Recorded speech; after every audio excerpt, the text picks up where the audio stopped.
The courtroom doors creak open, and in walks this tiny 10-year-old girl. Let's call her Lily, barefoot in a faded yellow sundress 2 sizes too big, the hem frayed from too many growth spurts and hand-me-down summers.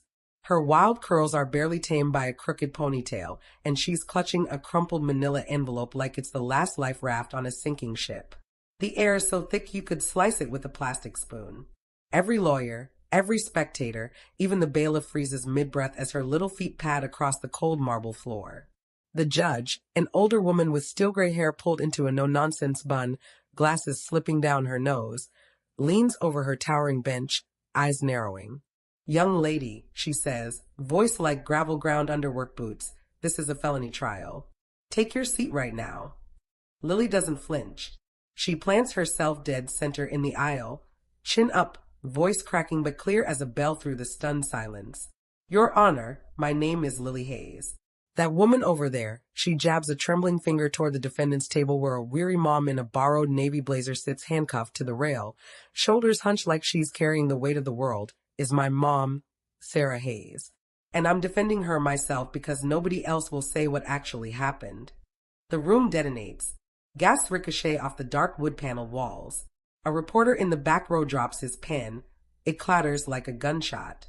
The prosecutor, a slick guy in a 3-piece charcoal suit, tie knotted so tight it looks painful, shoots to his feet, smirking like he just won the lottery before the numbers are even drawn. "Your Honor, this is absurd," he says, voice dripping with condescension. "Remove the child immediately. She's disrupting proceedings." Lily's already ripping open the envelope. Papers flutter like startled birds. "I have proof," she yells over the rising chaos, her voice cracking on the last word. "Proof my mom never touched that charity money. Proof it was the treasurer, Mr. Vance, who cooked the books and framed her." Dead. Silence. The judge slams her gavel so hard the sound cracks like lightning splitting an oak. Bam. Bam. BAM. Asterisk asterisk, the sharp echo bounces off the high ceiling and slams back into every chest. "Order," she roars. "I will have order in this courtroom." She stares at Lily for what feels like an eternity, eyes sharp, unreadable, then shifts her gaze to Sarah, whose face is crumpling, tears carving clean tracks through the courthouse grime smeared on her cheeks. Sarah's lips tremble. "Baby," she whispers, voice barely audible over the lingering ring of the gavel, "you don't have to do this." "Yes, I do, Mom." Lily's voice wavers, then steadies like steel tempered in fire. "If the grown-ups won't fight for you, I will." The judge exhales through her nose, slow, deliberate, like she's defusing a bomb with her breath. She removes her glasses, pinches the bridge of her nose, then looks back at Lily with something that might be respect flickering behind the exhaustion. "I've been on this bench 28 years, she says finally, voice quieter now but no less commanding. "I've seen slick defense attorneys, stone-cold prosecutors, witnesses who'd sell their own mothers for a plea deal. I have never, seen a 10-year-old girl walk into my courtroom with evidence and the guts to demand justice." She pauses.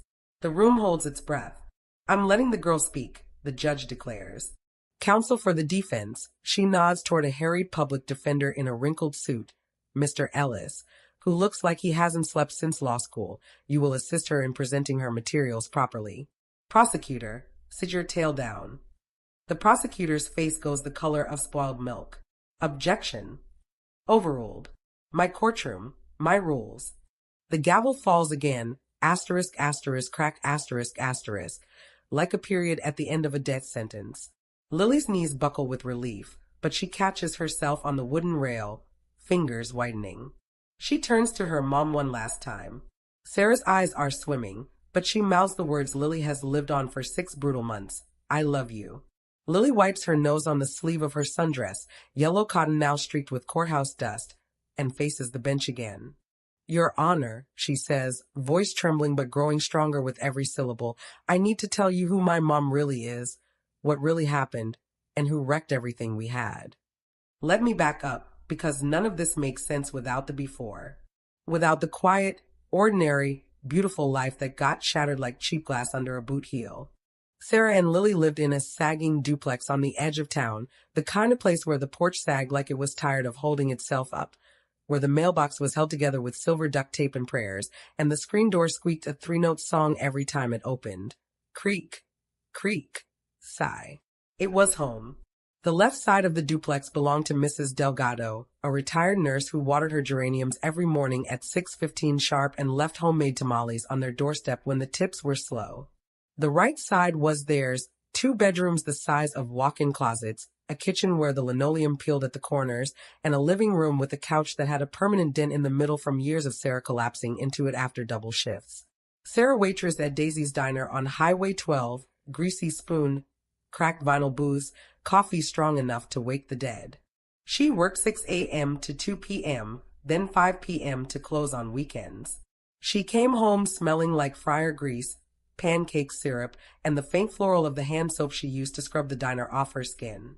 Her uniform was a faded teal polo with Sarah stitched in curling red thread above the pocket, and her name tag was held together with a safety pin because the clip broke 2 years ago and tips didn't stretch to replacements.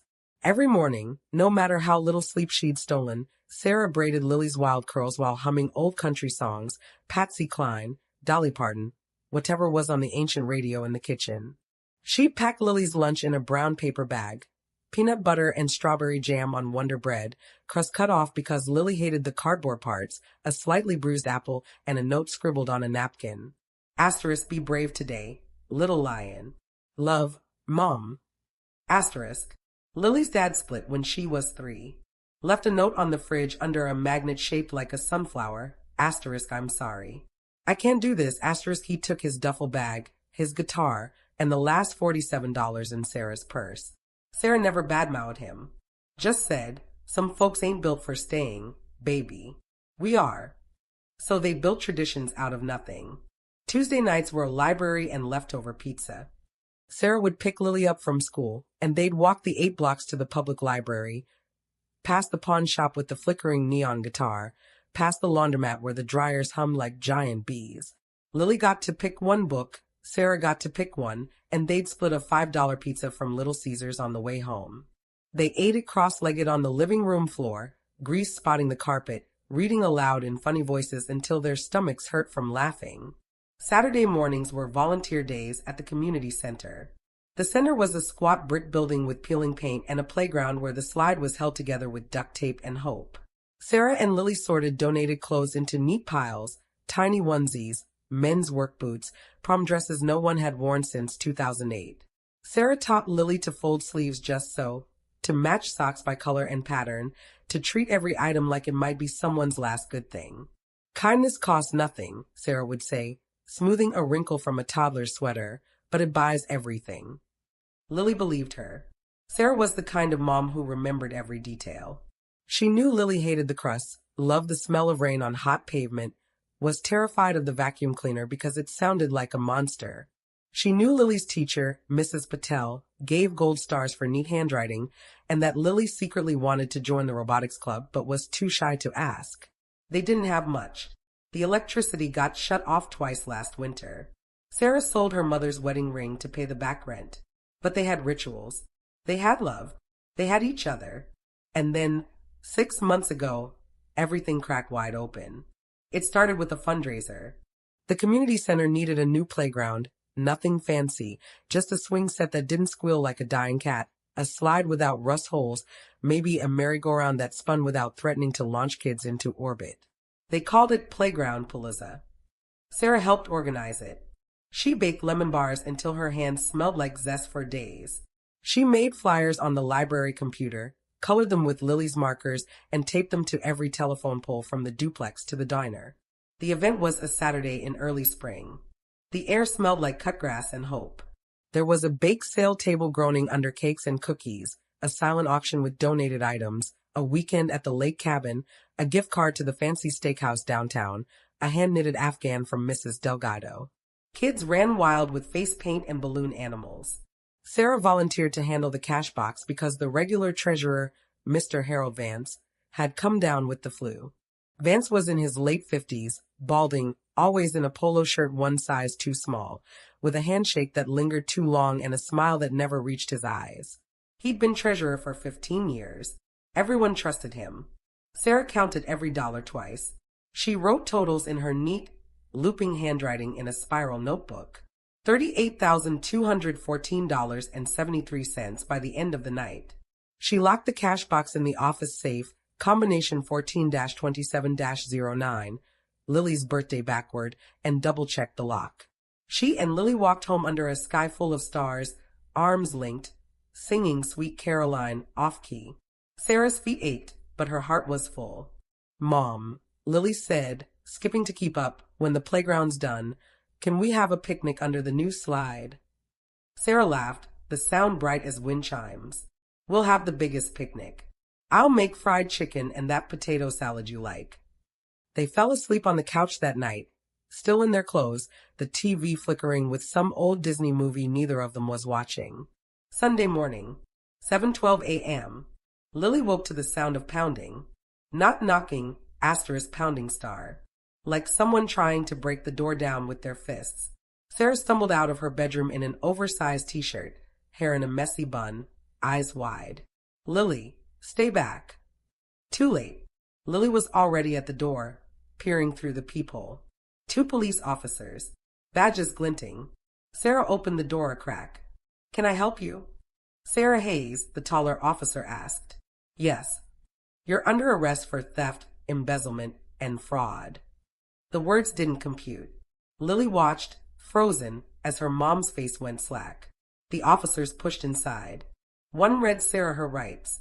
The other snapped handcuffs on her wrists, cold metal clicking like a trap. "Mom." Lily's voice was small. Sarah turned, tears already falling. "It's okay, baby. It's a mistake. Call Aunt Clara." They took her phone. They took her shoes. They took her out the door in socks, head bowed, while neighbors watched from behind curtains. Lily stood in the doorway, barefoot, clutching the sunflower magnet that used to hold her dad's goodbye note. Child services arrived an hour later. A woman in a gray suit with a clipboard and a voice like cold oatmeal. "Hello, Lily. I'm Ms. Ramirez. Your mom's in custody. We need to find you a safe place until this is resolved."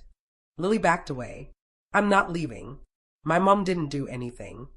Ms. Ramirez's face softened, but her clipboard didn't. "I know this is scary, but rules are rules." They let Lily pack one backpack. She grabbed her stuffed giraffe, Mr. Spots, her library book, Matilda *, and the spiral notebook from the fundraiser, Sarah's handwriting on every page. Aunt Clara lived in a single-wide trailer 30 miles away, surrounded by rusted cars and laundry lines sagging with sheets. Clara was Sarah's older sister, tough as nails, soft as marshmallows, smelled like menthols and vanilla candles. She hugged Lily so tight her ribs creaked. "Your mom's gonna be okay, kiddo," Clara said, voice cracking. "This is bull," she caught herself. "This is nonsense. We'll fix it." But the days turned into weeks. Sarah was denied bail. Flight risk, the judge said. Single mom, no assets. The public defender, Mr. Ellis, visited once. He was 32 going on 60, tie askew, coffee breath, eyes that had seen too many lost causes. "Evidence is ironclad," he told Sarah through the jail glass. "ATM footage, signature, deposit in your name. Best bet is plead guilty. Maybe 3 years instead of 10. Sarah's voice shook. "I didn't do it." Ellis sighed. "Everyone says that." Lily visited every Saturday. The jail smelled like bleach and despair. They sat across from each other, phones to their ears, glass between them. Sarah always asked about school, about Mr. Spots, about whether Clara was feeding her vegetables. Lily always asked, "When are you coming home?" Sarah always answered, "Soon, baby, soon." But her eyes said something else. 3 weeks in, Lily overheard Clara on the phone in the trailer's tiny kitchen. "She's looking at prison, Mom. Real prison. What happens to Lily?" Lily's stomach dropped. That night, she couldn't sleep. The trailer's walls were thin. She could hear Clara crying in the next room. She stared at the ceiling, glow-in-the-dark stars Sarah had stuck up when Lily was 5. She kept hearing her mom's voice, "When life knocks you down, you get up swinging, baby girl." So she did. First stop, the duplex. Clara let her go back to grab clothes and one toy. Lily went straight for the junk drawer, receipts, coupons, the Polaroid of Sarah accepting the Volunteer of the Year plaque at last year's picnic. Then the real treasure, Sarah's work notebook. Pages of meticulous tallies, tip jar counts, shift changes, gas money. Sarah tracked every penny like it was gold. Lily spread everything on Clara's coffee table like a crime scene. ATM photo. Hoodie too big. Men's XL. Sarah wore small. Signature on withdrawal slip. The S looped left. Sarah's curled right. Safe log. Only 2 people had the combination, Sarah and Vance. She needed more. For the next 4 months, Lily became a ghost. After school, she biked to the library.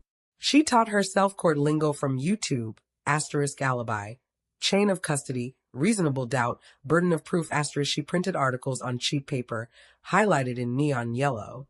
Weekends, she sweet-talked the community center janitor, Mr. Luis, into letting her see the security footage. There, 1:57 a.m., Vance's rusty blue pickup in the lot. Same night the money vanished. Her folder grew. 1. Notebook showing Sarah clocked out at 11:02 p.m., timestamp photo with Lily asleep on her shoulder. 2. Library card swipe at 9:17 p.m., Sarah picking up Lily's hold on Matilda. 3. Gas station receipt. Vance bought coffee at 2:03 a.m., 20 miles from his house. 4. Vance's old Facebook post bragging about creative accounting for his fantasy football league. 5. Hoodie size comparison. Sarah's work polo versus the ATM figure. 6. Handwriting samples. Sarah's grocery list versus the forged slip. She even found a voicemail Sarah left her the night of the fundraiser, * home in 10, baby. Save me a lemon bar. * timestamp 10:47 p.m. 2 weeks before trial, Lily cornered Mr. Ellis outside the courthouse. She biked an hour, folder clutched to her chest. Look, she begged, shoving it at him. My mom was home. Vance was at the center. The signature's wrong. The hoodie's wrong. Everything's wrong. Ellis barely glanced. Kid, I got 30 cases. This ain't Perry Mason. The DA's got video, a signature, a deposit. Case closed. Lily's voice cracked. But it's lies. He softened, just a little. I'll look, but don't get your hopes up. He didn't look. Lily wore her only clean dress, yellow with tiny daisies, hem frayed, sleeves too short. Clara thought they were spectating. The courthouse was a fortress of marble and echoes. They sat in the 3rd row. Sarah was brought in wearing an orange jumpsuit, hair limp, eyes hollow. When she saw Lily, her face crumpled. She mowed, I love you. Lily's heart shattered and rebuilt itself in the same breath. Opening statements.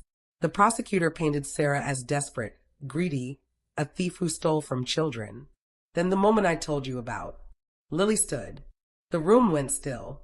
She walked down the aisle, barefoot, her good shoes had holes, envelope trembling.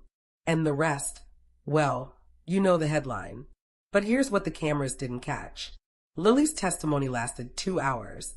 She laid out the timeline like a prosecutor twice her age. When the DA tried to trip her, maybe your mom gave someone her key?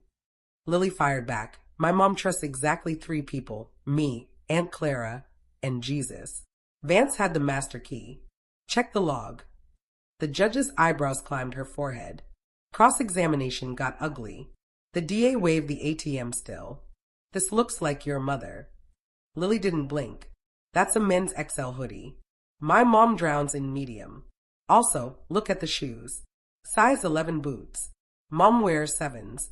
And the stride, she stood, mimicked the figure's lumbering gait. Mom walks like she's late for everything. This person's bow-legged. Vance is bow-legged. I've seen him walk. Gasps. The jury leaned forward like they were watching the Super Bowl. Then Vance took the stand. Sweating bullets in a cheap suit. He stuck to the script. Sarah was desperate. Sarah was sneaky. Defense asked about the pickup. Vance stammered, must have been my cousin borrowing it. Lily stood in the gallery. Objection. I have the cousin's DMV records. He lives in Florida. The judge didn't blink. Sustained. Mr. Vance, care to explain the coffee receipt at 2:03 a.m.? Vance's mask cracked. His hands shook. His voice went small. I needed the money, he whispered. Gambling debts. Thought if I framed Sarah, single mom, no record, she'd take the fall. I'd look like the hero catching her. I'd pay off the bookies. I'd be fine. The courtroom lost it. Sarah sobbed so hard the bailiff handed her tissues. Lily ran to the rail, reaching through the bars. Mom, it's over. Judge Eleanor M. Grant cleared the charges on the spot. Case dismissed. Miss Hayes, the court apologizes for the trauma inflicted on you and your daughter. The state will compensate you for lost wages, emotional distress, and legal fees. Mr. Vance, you are remanded into custody for theft, fraud, perjury, and conspiracy. She looked at Lily. Young lady, you just schooled every lawyer in this room. Law school scholarships are waiting when you're ready, and if you ever need a recommendation. Outside, reporters swarmed. Sarah shielded Lily with her coat. One mic thrust forward. Lily, what now? Lily looked into the camera, daisies on her dress catching the sun.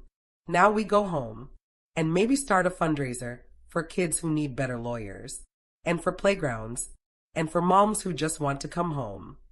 They did. Within a month, the community center had a new playground, *and *, a legal aid fund named Lily's Voice. Sarah got her job back plus back pay. Vance got 7 years. Sometimes late at night, Sarah finds Lily at the kitchen table poring over law books borrowed from the library. Future attorney. Sarah teases. Lily shrugs. Future whatever helps the next kid who doesn't have a voice. One Saturday, Judge Grant showed up at the duplex unannounced. No robe, just jeans and a sweater, holding a thick book, Great Trials in American History.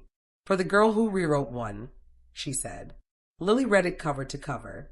And every night, Sarah tucks Lily in, braids her curls, leaves a note on the pillow. *, you saved me, little lion. Now save the world. Love, Mom. *,